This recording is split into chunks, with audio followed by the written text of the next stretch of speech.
अस्सलामुअलैकुम। मोहम्मद अज़हर सिद्दीक अपने programme mess views के साथ हाज़िर खिदमत है। आज मैं लाहौर नहीं हूँ, आज इस्लामाबाद हूँ।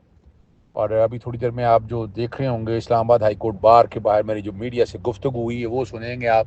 देखिए, बात बड़ी वाज़ेह है। एक तो चीफ जस्टिस सईद मंसूर अली शाह के आने से क्या हालात बदल जाएंगे, चीफ जस्टिस आने से वो मैंने सारी सूरत हाल आपको अंदाजा हो जाएगा। जो सवाल जवाब, बड़े सख्त सवाल जवाब रहे हैं मेरे, फिर जेल में दी जाने वाली सहूलियात के हवाले से, फिर क्या बैन अवी कवानीन पर अमल दरामद हो रहा है, और क्या हाईकोर्ट के अहकाम की खिलाफ वर्जी, क्या माना भी जा रहा है हाईकोर्ट के अहकाम को। जरा ये भी समझना है आपको, सुनिएगा जो सारी गुफ्तगू मैंने की। किस तरफ अब केसेस जो पाकिस्तान तहरीक इंसाफ के खसूसन केस हैं, और दूसरा ये बताइएगा कैम मकाम जो चीफ जस्टिस है उसके इख्तियारात किस हद तक हैं, और क्या समझते हैं मंसूर अली शाह जो बन गए हैं, आपकी बड़ी पाकिस्तान तहरीक इंसाफ की बड़ी ख्वाहिश थी कि वो चीफ जस्टिस बने, तो अब वो बन गए हैं, तो क्या उम्मीदें हैं? अच्छा, पहले तो मैं बताता चलूँ, ये पाकिस्तान तहरीक इंसाफ की ख्वाहिश नहीं थी, ये आइन की मंशा थी कि सीनियर मोस्ट चीफ जस्टिस को जो है, जज को चीफ जस्टिस बनाना है। और कायम मकाम क्या रह गया यहाँ मैं ये ऐसी बात को कहना नहीं चाहता यहाँ पर, यानी अब मैं कोई ऐसा लफ्ज़ इस्तेमाल नहीं करना चाहता यहाँ पर कायम मकाम अगर ताकतवर है तो वो हाई कोर्ट का चीफ जस्टिस है। सुप्रीम कोर्ट का कायम मकाम चीफ जस्टिस की बेचारे की कोई हैसियत, मैं लफ्ज़ बेचारा इस्तेमाल करो बड़ा सोच समझ के। यहाँ आप कायम मकाम चीफ जस्टिस देखे छाए पड़े हाई कोर्ट के, जो बातें करती थी हम ख्याल बेंचेस का, जो बातें करती थी जनाब मैनेज बेंचों का, तो बचाए ज़रा हाई कोर्टों के अंदर जो बेंचेस की कंपोजिशन हो रही है वो क्या है। सुप्रीम कोर्ट के अंदर आज देखिए, आज जस्टिस सईद मंसूर अली शाह साहब को एहसास हो जाना चाहिए कि जब जस्टिस काजी फायजी साहब का जो केस था, भला कौन सा केस था उनका, सुप्रीम जुडिशल काउंसिल में कि जो केस वाला मामला था उसमें उनको फेवर दी गई, और वो आज भी देखे मनी ट्रेल नहीं दे सके। और जस्टिस सईद, अगर उस वक्त जस्टिस काजी फायजी साहब को बचाया ना होता तो आज मुल्क के हालात बहुत मुख्तलिफ होते। तो जस्टिस मंसूर अली शाह साहब को ये एक एहसास होना चाहिए। दूसरा वो बड़ा एहसास जो अब आपका अपना सवाल है, वो बड़ा अहम सवाल है, वो आप समझिए इस बात को, वो क्या है। अब याद है कि बेंचेस बनाने के हवाले से जब एक्ट आया उस वक्त जस्टिस सईद मंसूर अली शाह साहब को साथ नहीं देना चाहिए था। बात बड़ी सीधी सी है, मैं बड़ी सीधी बात कर रहा हूँ कि वहाँ भाई इख्तियार चीफ जस्टिस का था बेंच पर लगे। हाई कोर्टों में देखे ना, बड़ा शोर पड़ा हुआ है हाई कोर्टों में। आप क्या ये नज़र नहीं आ रहा कि हाई कोर्ट में बेंचेस भी कमेटी को बनाने चाहिए, उस तरह का कानून साजी होनी चाहिए। तो वहाँ उस वक्त जब हमने उसी वक्त कहा था कि ये बड़ा गलत फैसला हुआ है। और आपको याद है जिस दिन वो मैंने पटिशन फाइल की थी, supreme court practice and procedure act, मेरे घर पे पेट्रोल बमों से हमला हुआ था, फायरिंग हुई थी, और उस कानून को उस वक्त प्रोटेक्शन दी गई। आज हम उसका खुमियाजा भुगत रहे हैं। जी, बेंच बनाने का इख्तियार जैसे हाई कोर्टों के पास चीफ जस्टिस के पास है, तो यह सुप्रीम कोर्ट में भी होना चाहिए। तो कायम मकाम चीफ जस्टिस बेचारा, वो एक सिंपल सी मिसाल दे देता हूँ मैं आपको। हम बचपन में ना, वो एक भूंड हुआ करता था, वो डंग मारा करता था, तो हम क्या करते थे, उसमें से डंग निकाल लिया करते थे और उसको धागा बांध के फेंक दिया। वो बेचारा जब किसी को भी डर जाता था हम खींच लेते थे। ना डांग मारने की सलाहियत रही, ना कुछ और करने की सलाहियत रही। तो बुनियादी तौर पर supreme court practice and procedure act ने, अगर देखा जाए, सिर्फ सुप्रीम कोर्ट को कंट्रोल किया है और सुप्रीम कोर्ट को अपनी मर्ज़ी के हवाले से मामला देख लिया है। जस्टिस सईद मंसूर अली शाह, मैं मुबारकबाद देता हूँ उन्हें एक्टिंग चीफ जस्टिस बनने के हवाले से, लेकिन मैं नहीं समझता कि वो कुछ कर सकेंगे। ना उनके पास कोई ताकत है, ना इख्तियार है। बेंच जो हैं वो तश्कील देकर दोनों ही बड़े जो हैं वो मुल्क से चले गए हैं। अब supreme court practice and procedure act के हवाले से बेंच तश्कील देने का इख्तियार जो है, अगर फ़र्ज़ करें कोई पटिशन भी आ जाती है, लोगों को शायद गलत फहमी है, ये कोई पटिशन आ भी जाती है, तो आइनी मामला जो है वो तो चीफ जस्टिस साहब सुन नहीं सकते। यहाँ तो सिर्फ़ और सिर्फ हाई कोर्टों से मामला जाने हैं। तो अब क्या कह सकते हैं, मैं कोई नेहरू बांसुरी बजाने की बात नहीं कर रहा, ना हमको बीन बजाने की बात मैं करना चाहता हूँ। मैं सिर्फ इतना समझ रहा हूँ, ये टाइम ऐसा आ गया है, ये सारा कुछ खुल के सामने आ रहा है, पता चल गया कि हर एक की क्या हैसियत है। अच्छा, अगर सिद्दीक साहब ये बताइएगा कि कैम मकाम जो चीफ जस्टिस बन गए हैं, इनके इख्तियारात के हवाले से आपने बताया, लेकिन ये बताइएगा कि जो पाकिस्तान तहरीक इंसाफ के केसेस हैं सुप्रीम कोर्ट में, खुसूसन जो धांधली के केसेस हैं और मखसूस नशिस्तों के केसेस हैं, 9 मई के केसेस हैं, बड़े अहम केसेस हैं, इसके ऊपर कोई फ़ैसला अगर ये कैम मकाम चीफ जस्टिस दे सकता है तो उस फैसले की कोई इम्प्लीमेंटेशन हो सकती है, नहीं हो सकती? मंसूर अली शाह तो वैसे तो बहुत बड़े दबंग किस्म के जज माने जाते हैं, आप क्या समझते हैं इस हवाले से? देखिए, एक बड़ी ज़बरदस्ती बात है, 9 मई के केसेस जो हैं वो बेंच जिसमें लगे हुए हैं उसी में लगे हुए हैं, और डेट अदालत ने डाली हुई है। आज जल्दी समाअत की दरख्वास्त भी देंगे, बेंच तो तब्दील ही नहीं हो सकता। यानी सुप्रीम कोर्ट पूरे पाकिस्तान की, वहाँ पर बेंच तब्दील नहीं हो सकता।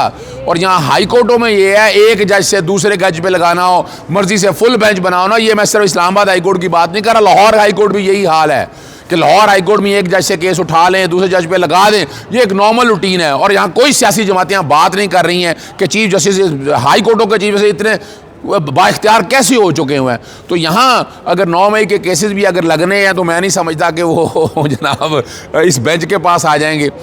बाकी कोई मसलन मिसाल के तौर पर कोई ऐसा केस ऐसा होगा जो लाहौर हाई कोर्ट से आया होगा और वो कॉन्स्टिट्यूशन बेंच नहीं जाता होगा, वो ऐसा मुझे कोई केस नज़र नहीं आता है। मैं पुरुमीद नहीं हूँ कि ये एक हफ़्ते के चीफ जस्टिस, यानी इस मुल्क अगर देखना हो तो इंडियन मूवी देखें, वहाँ एक दिन का अगर वज़ीर आज़म बनता है तो कितना ताकतवर वज़ीर आज़म होता है। यहाँ इस मुल्क में इफ्तिखार चौधरी वगैरह के दौर के अंदर एक दिन का जो चीफ जस्टिस था, वो एक दिन का चीफ जस्टिस इतना ताकतवर होता था। अब का जो आप हफ्ता क्यों पूरे साल का चीफ जस्टिस बना लें, उसकी ताकत कोई रह नहीं गई है।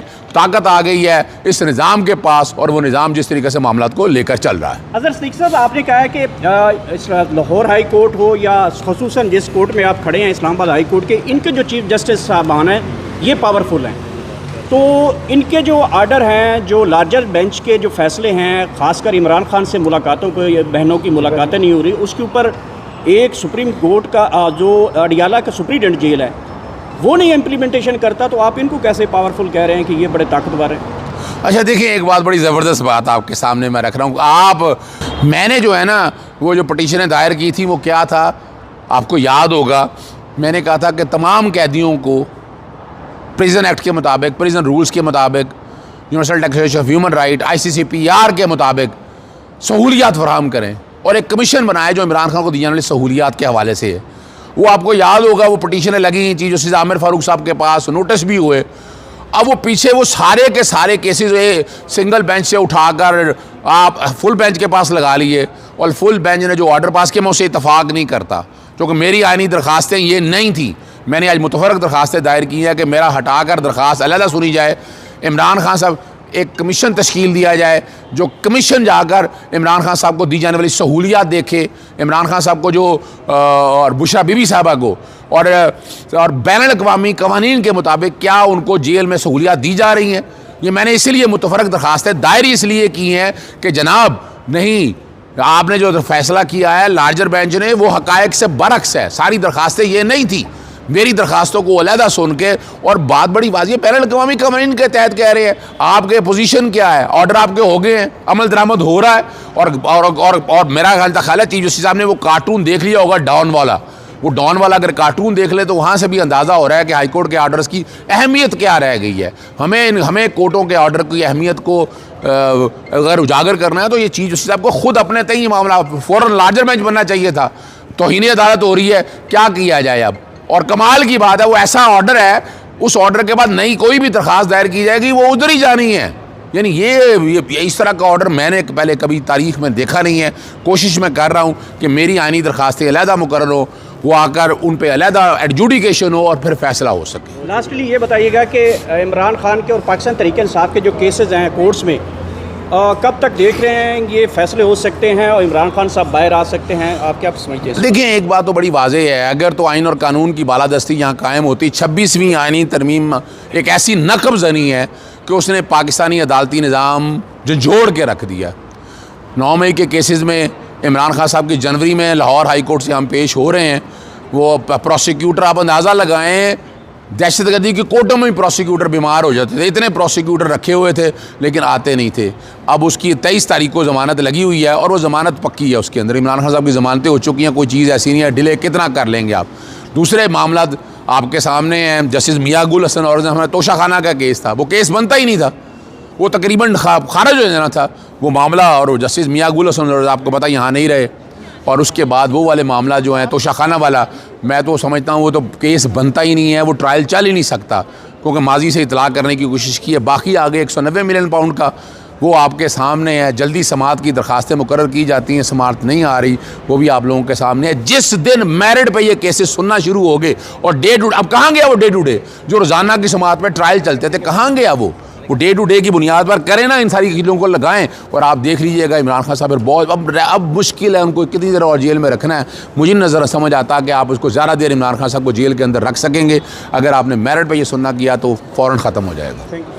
जी अस्सलाम वालेकुम। आज आपने बड़े अरसे बाद में इस्लामाबाद हाई कोर्ट में आपने मुझे सुना, देखा और कमेंट ज़रूर कीजिएगा। कोशिश मैंने की है कि सारे हक़ाइक़ आपके सामने, जो कुछ मैंने बातें की हैं दिल की, वो सारी मैंने कर दी हैं। इजाज़त चाहता हूँ। अस्सलाम वालेकुम। अल्लाह हाफ़िज़। पाकिस्तान जिंदाबाद।